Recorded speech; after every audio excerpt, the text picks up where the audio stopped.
If you've ever stared at a boost controller and had absolutely no idea what it's actually doing, this video is for you. Today, we're breaking down exactly how the MFBC works in the simplest way possible. Before we get into the controller itself, let's quickly cover how a turbo actually works. A turbocharger has two sides, the exhaust side and the compressor side, connected by a single shaft. Exhaust gases from the engine spin the exhaust wheel, which in turn spins the compressor wheel on the other side at high speed. That compressor wheel pulls in fresh air, squeezes it down, and forces it into the engine. More air means more fuel, and more fuel means more power. So to be clear, the turbo doesn't create power directly. It uses waste exhaust energy to pack more air into the engine. But here's the problem. Left unchecked, exhaust gases would keep spinning the turbo faster and faster, and boost pressure would just keep climbing. Too much boost and you're looking at a blown engine. That's where the wastegate comes in.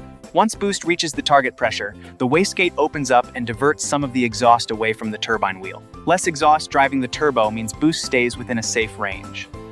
So how does the MFBC work? It doesn't generate boost directly. What it does is control the pressure signal that reaches the wastegate actuator, essentially deciding when the wastegate opens and by how much. Before that pressure signal gets to the actuator, the MFBC bleeds off some of it through a solenoid valve.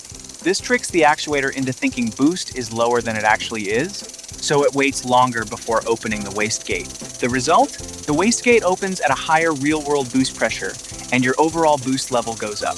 And here's where it gets hands-on. As you can see on screen, we're turning the DU value up. That tells the solenoid to bleed off more of the pressure signal, which means the wastegate needs an even higher pressure before it cracks open. More exhaust keeps driving the turbo, and boost climbs higher. Subscribe for more MFBC testing in the next video.